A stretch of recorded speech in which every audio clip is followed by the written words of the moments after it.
One of my students, Cody Cole, came up to me with this idea for a musical about this romantic World War II love story about an Irish immigrant who's fighting for the Americans. And I said, oh, that's great. And he said, yeah, I already have these songs written. One of the songs in the show called Think of Home. That was actually the first song ever written for the show. And I was playing it, and then I stumbled across this structure, and I was like, alrighty, let's add some words to this. This sounds cool. And then it just turned into a giant what if. I was like, this really sounds like a song that would be sung like at a church pew for a priest that's about to send off soldiers. And I was like,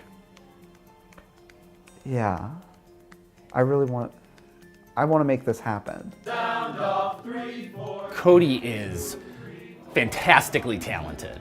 You know, he just sits down and writes gorgeous music, and it's dramatic, you know, because songs for musicals have to have a dramatic purpose. They're not just, they have to be more than catchy. They have to be catchy and tell a story.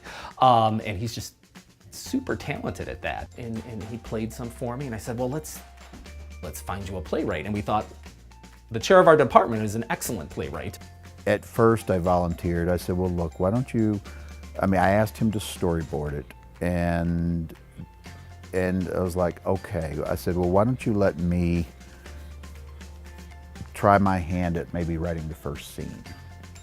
And so I wrote the first scene, and then I wrote the second scene. I was able to work the storyboard from his writing and his writing from my music. It turned into a symbiotic relationship on how this story really progressed. The music in a musical has the #1 requirement of continuing to tell the story, but it's told at a moment in the story in which the words simply aren't enough by themselves.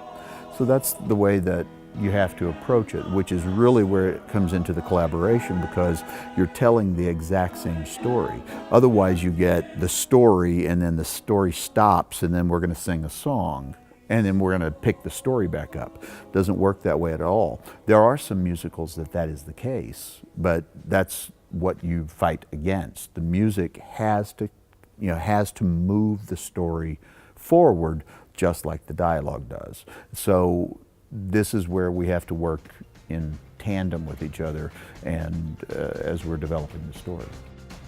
I have a friend who works at the Gallery Players, which is an off-Broadway theater in New York, and they do a new musical series, and I thought, oh, this would be great to do a reading of. So I wrote my friend and I said, hey, we'd be interested in doing this for Overtures, their new musical series, and she said, well, send us a script, and then they loved it, and they were like, great, we would love for you to produce it. This is fantastic for the Conservatory of Theater and Dance because this doesn't happen on the university level anywhere. Very rarely do you develop a show and bring it to New York. I can't think of any other school that has done this. I know Cody and Ken have been working on probably for 1.5 years now. We are 2 writers who are, he's working on his part, I'm working on my part, we communicate. Like every single day whenever I have a revision, I send it to him. And I say, this is what, so every time that there's, right now we probably have, I don't know, probably 75 different drafts. When I'm in the cafeteria, I don't know why, maybe it's just the atmosphere, because I can look out and see the river and I can see the bridge and I can just kind of clear myself from everything. And then I'm able to just go repeatedly, one after another. I remember sitting down and writing 4 songs in about an hour. It's the first time that a student and a faculty member have ever collaborated to do a musical that is going to be our main stage flagship musical next year. I'm proud.